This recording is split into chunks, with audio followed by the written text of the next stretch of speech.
It's good to have you back. Still, good morning, Anambra. Thursday episode, and I still have Dave with me. Dave. Good morning. It's another exciting day to have you again as we looked at one topic and now we're about to look at another important one that affects our society. All right.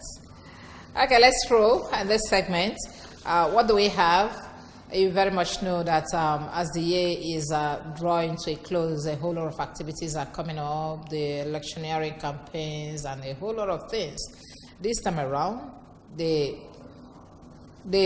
journalists also have their own programs coming up. And the Anambra State chapter said that it's 2018 NUJ Anambra Press Week. That's what we're going to look at this morning. And you know that Nigerian Union of Journalists, NUJ, Anambra Press Week is an annual event which is an occasion to reflect on the prospect and role of the media in the society. The theme for the 2018 NUJ Anambra Press Week is party politics, hate speech, and the media. And today we have the NUJ chairman and the secretary that will help us look at this team and what they are preparing for this press week. The chairman is Emmanuel Ifesnachi. He is the chairman NUJ Anambra State. Chairman, you're welcome to our studios. Thank you very much. And I also have Comrade Emma Udaga, Secretary NUJ Anambra State. Welcome to our studios, Emma. Thanks for having me. You're welcome. Now, Chairman, could you please give us a brief background of Nigerian Union of Journalists, Anambra State chapter, please? Yeah, from when the state was created in 1991, and we constituted, the council, call it council, and incidentally, the first chairman of that council was Osimweke of ABS. So from there, we started moving. Naturally, by that time, the lifespan of every administration was 2 years. So Osimweke, after Osimweke, Dome Broby took over. After Dome Broby, it was the time of Victor Agusiopo. It was during the time of Victor Agusiopo that, in NEC, we decided to move the lifespan of every tenure from 2 years to 3 years. So, Nathaniel Anibo became the first chairman of the council that served the first 3 years. So after Anibo, Chris Aranya came in. Then after Chris, it was the time for Tochukwu Doji. After Tochukwu Doji, Henry, late Tochukwu Doji. After Tochukwu, Henry came in. Henry Wasike of ABS, and we took over from Henry. I see. Yeah. And you are now the president, NUJ chairman, Anambra State. Yeah. Ima, Comrade Ima, do you concur? Is that what really happened? Looking at the background of NUJ in Anambra State? Yes, he has painted a little bit of the picture of the development of the union in Anambra since the creation of Anambra State. But I want to add that when the state was created, the union was housed in a makeshift building. It had no structure of its own. But thanks for the effort of the administration of Tochukwu Doji, the union got somebody, Mr. Godwin Ezemo, who graciously built an edifice for the NUJ, and that's where we are presently. Okay. Yes. All right. That's where our office is now. Okay, maybe we'll now look at the NUJ Anambra Press Week. The theme is party politics, hate speech, and the media. What informed the choice of this theme? The media is an integral part of the society. The media is a major stakeholder in a society. In most cases, the media set agenda. We look at our environment and realizing that in less than 5 months, we are going to go into, general election. And we are looking at anticipating what will happen during that election. And we felt that if the election is peaceful, free, and fair, the society stands to gain from it. So how do we get that peaceful, free, and fair election? So our own contribution to that is for us to prepare the minds of the major actors in the exercise. That is how we came that topic. Party politics, hate speech. When you hear party politics, journalists talking about party politics, you start thinking whether they have gone partisan. No, I think he has captured it. The principal duty of journalists is to hold government accountable. And since political parties are vehicles for election of governmental leaders, we should also put them on the spot, look at what they are doing. And that is what informed the choice of that topic. Also, you are also aware that for some time, the issue of hate speech has become a national question, and given our peculiar situation, turbulent situation, crisis all over the place. And sometimes this crisis were given rise to by utterances of people, So we decided to look at that topic to inform stakeholders that we all have collective responsibility to uphold the unity of this country. And then we are looking at the media, because the media, if you look at it, has the basic duty of deepening democratic awareness, getting people to participate in the polity and to contribute their quota to, enhancing the unity of this country.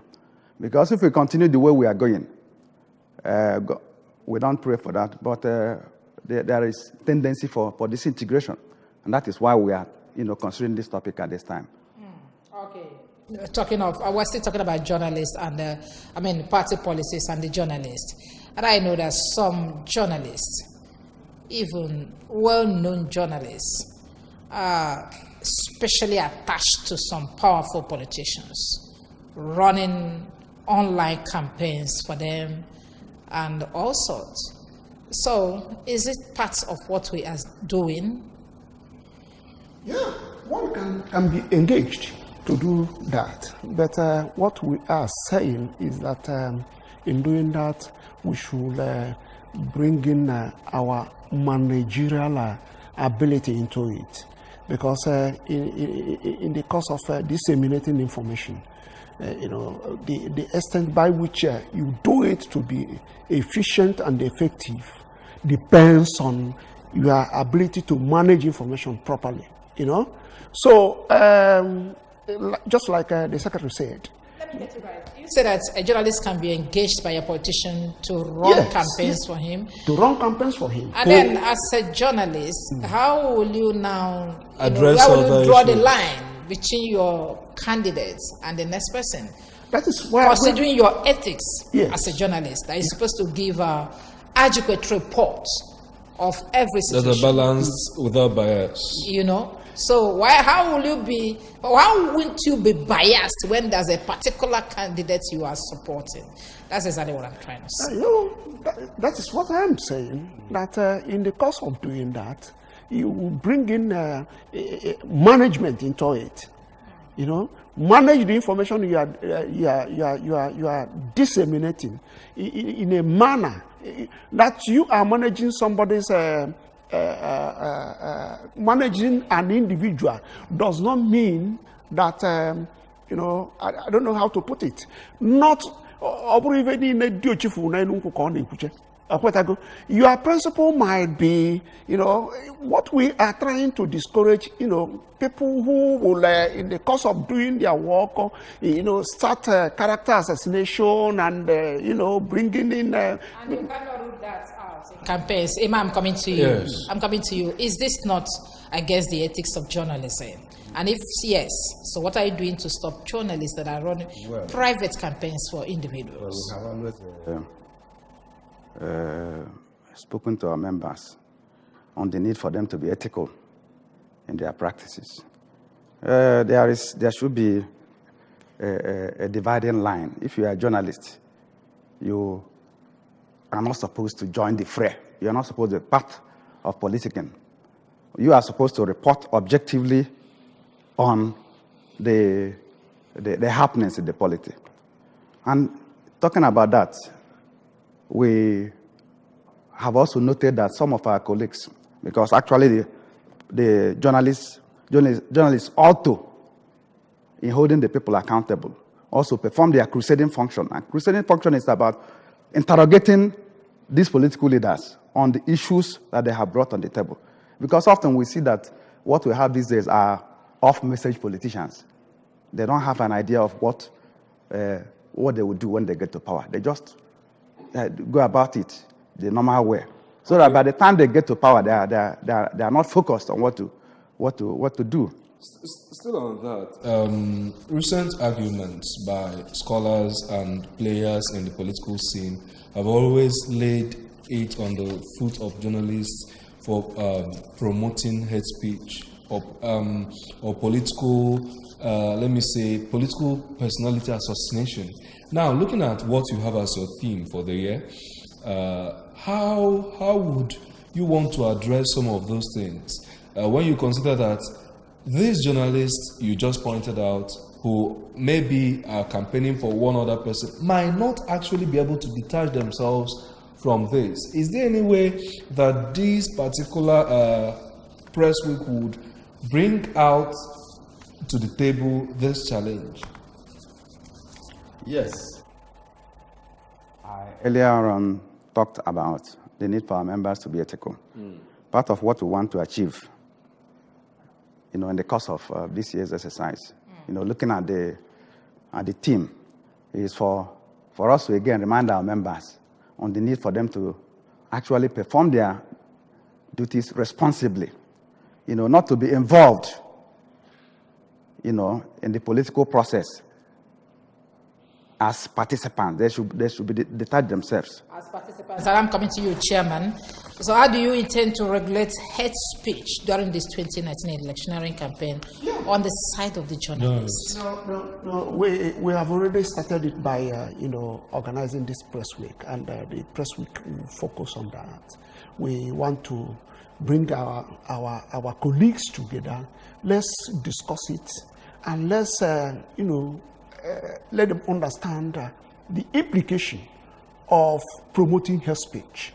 Even when your principal involves himself in the issue of hate speech, you should not promote it by not airing it or by not disseminating the information. I say come back to the issue of managing what you have in a manner that it will be developmental in result, you know. So we want to come together because the press week offers us the opportunity for journalists to come together. Even our audience, those people who consume our services, we come together, discuss this matter, and agree and accept that this is the way forward. So that is where we are targeting at by you know, this year's. Well, before we get to your 2018 NUJ press week activities, let's digress a little. We heard that NUJ Anambra State chapter is up for another election. Okay. And there has been this outcry of marginalization and illegal disqualification of candidates. Okay. At least happening for the first time in Anambra State, according to them. Okay. What really happened, Chairman? Well, I disagree with you when you said illegal disqualification. whoever is disqualified is given reason why he or she is disqualified. NUJ is an organization that is constitutionally ruled. You know, it is unfortunate that most of our members don't even know what is contained in the Constitution. You know, the beginning of any good journalist is for you to know the guiding principles. You know, NUJ has a constitution. You know, and in a time like this, I mean, during the election, we are supposed to constitute the Credential Committee. The Credential Committee is the committee that is vested with the authority to conduct the election in line with the constitutional provision. Are you getting me? And even the committee came out with the guidelines. Guidelines are extracted from the Constitution for people not to be in doubt as to what you are supposed to. You know, looking at even the normal civil society, 2019 election, INEC always bring out the guidelines. And if you are going to participate in that election, you must abide by that guideline. And the guidelines must be published from the Constitution. It has foundation from the Constitution. Talking about the Constitution, the Secretary, let me come to you now. Yes. I happened to go through the Constitution and saw some of the gray areas they were pointing out. And then there's this place I saw that the Constitution says disqualify those without certificate in mass comm. Yes. But some are waiting results. We are cleared in preference to those with masters and PhD, according to the people that are agitating that, you know, they were wrongly disqualified. Some are waiting results. Why was it so? Yes. The Constitution, like you said, is very clear and it's open to even members of the public. Section 6, Article 6, Section F of that Constitution is clear on who is qualified to contest with respect to attendance. That section says that unless you make a minimum of 50% in attendance, that's if, assuming there were 30 meetings, you ought to have attended 15. And that, at least, that is a basic qualification for you to contest. Elsewhere, you talked about the certificates. That one is also taken care of in a section of the Constitution. But what some of these people who make these claims often overlook is another section which says that if you have been in practice before 1991, if you have practiced for 5 years before 1991, in line with the Press Council Decree 85 of 1992, then you don't need to be asked to produce a certificate in mass communication. But I think the problem with some of these contestants is that, unlike what prevails in more civilized societies, if you are running for an election, is not supposed to be a 100-meter dash. It is a long-distance race. So if you are contesting 3 years prior to the time, you ought to have known the stipulates of the Constitution. Okay, let me come in. When it comes to these qualifications that were raised, there were standards, as you mentioned, in the Constitution.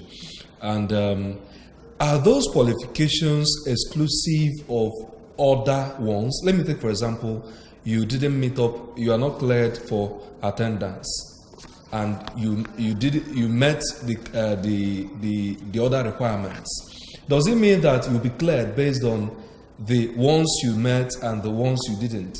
Or does it mean that if peradventure you didn't meet up with any of them, is there any aggregate of meeting those constitutional provisions, any of them? Or is it anyone you fail, you won't be able to run the race? Yes. It's like somebody who is going for an examination. If there are 7 subjects upon which you are being tested, and then the condition is that you must pass English and mathematics. Okay. If you fail English language, of course you will not be qualified to be promoted. Is that clear?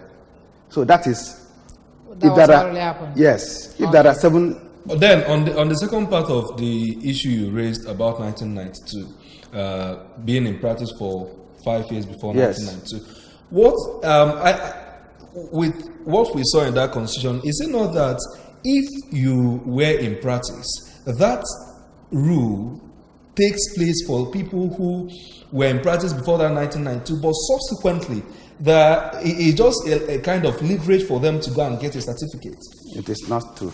So it's not true. So you can be in practice. You can be in practice without certificate. If you were in practice, if you have been practicing before that date, nobody will now ask you to go and then do. No, if you are in practice for 5 years without certificate, and you are contesting with somebody in mass comm, and you are contesting with somebody that has masters or PhD in mass comm, it's irrelevant. The person stands disqualified for somebody that is. The chairman earlier. The chairman earlier. Okay. We just want to get this because this is the question. Okay, let me get back to you, chairman, because I heard that attendance were also used for the first time by the screening committee to disqualify candidates who, according to them, did not attend 10%, did not have up to 10% attendance. 50. But then they said that even some of the members of the screening committee were guilty of the same offense. Why did you allow that to happen? I mean, your executive. Anambra said that the members of the credential committee must meet those conditions. The Constitution said if you are vying for an elective position, you punish disobedience when your own obedience is complete. You cannot be disqualifying me in a meeting and then give one day disqualify my meeting. You understand what we're talking? I meeting. I meet certain number of meetings.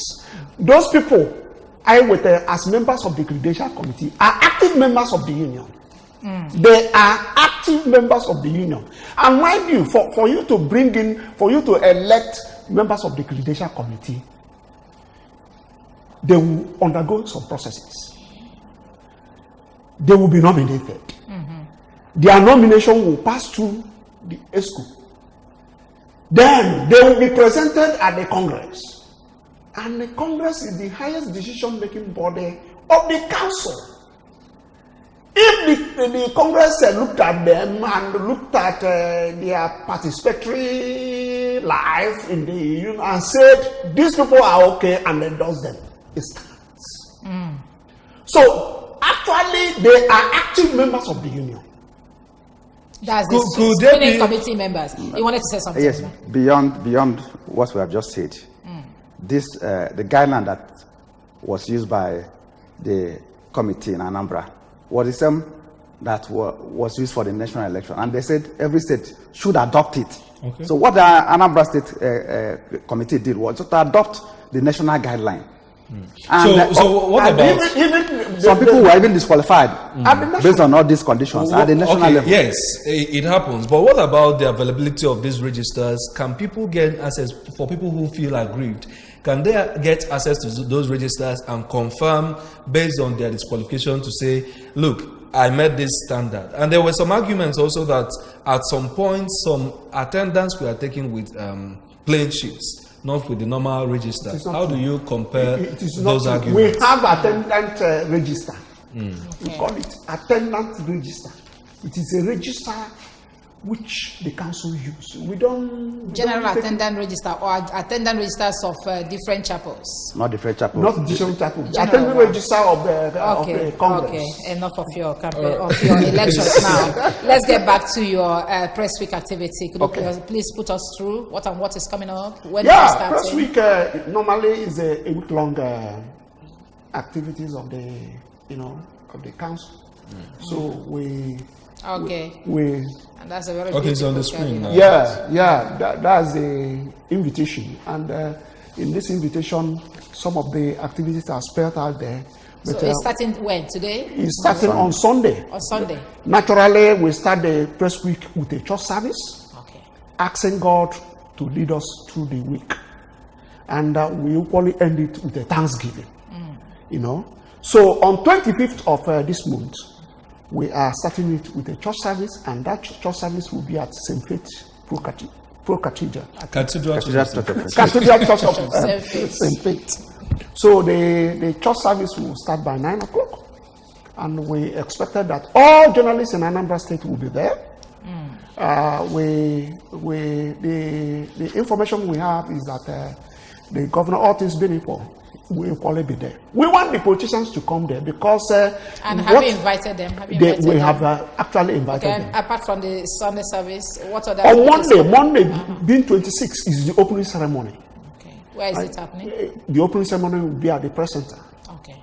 You know, during the opening ceremony, the theme of the week will be handled. Another lectures, papers will be equally delivered. Opening ceremony usually a ceremonial. The Commissioner of Information will be there as a guest. He will deliver his own talk. The National President and the National Secretary and other national officers are coming into Anambra State for the week. You will recall that we presently have a president of Igbo extraction, who is the national president of the union. So he will be in Anambra State for the first time in his capacity as the national president of NUJ. So he has given us his assurances that he will be here. The national secretary will equally be here, and they will join us in the opening ceremony. Okay, and that's for Monday. Any other then day? Any other Tuesday, yes, we have anyway. Secretary, let secretary quickly because we are running short of time. A key highlight of this press week will be recognition of individuals who have benefited the society. Okay, award. And yes. Who and who is and taking award? The politicians? The High Excellency, okay, the wife of the governor of Anambra State, Chief Mrs. Ebele Chukwuobiano, will be honored for her generous benefaction to the less privileged people through her NGO, the Family Caring Enhancement Initiative. So we're going to honor her. Is there any journalist in line to be awarded this time? Yes, the one and only first professor of mass communication, female professor of mass comm in Nigeria, Professor China Sedalakomna, will be honored with a professional service award. Dalo, we may have to cut it there because of time. We'll have to get set for the 9 o'clock news. We'd like to thank you very much for coming today. Emmanuel Ifesnachi, Chairman NUJ. Sure, you are inviting everybody. Am I invited too? Well, the Ratau store. Yeah. Are we invited too? Yeah, we are invited. Okay, rice and stew, very plenty. Yes. All right, thank you. And Comrade Emma Udaga, Secretary NUJ, Anambra State. Thank you very much. Thank you. God bless you all for coming. My name is Sijama Uche. I worked with Dave Okpokwasele. It's been an exciting one having you today. Have us look at the issues and topics that we looked at this morning. I hope you enjoyed them and you got enlightened more with what is happening. Be part of the developmental strides in our state and in Southeast. David Okpokwasele signing out from here. Very important. Thank you very much. Those of you that made it happen this morning. The crew, the Good Morning Anambra crew, very great guys. Thank you. Let's see you tomorrow, but stand by for the news at 9 and then the sports that will follow thereafter.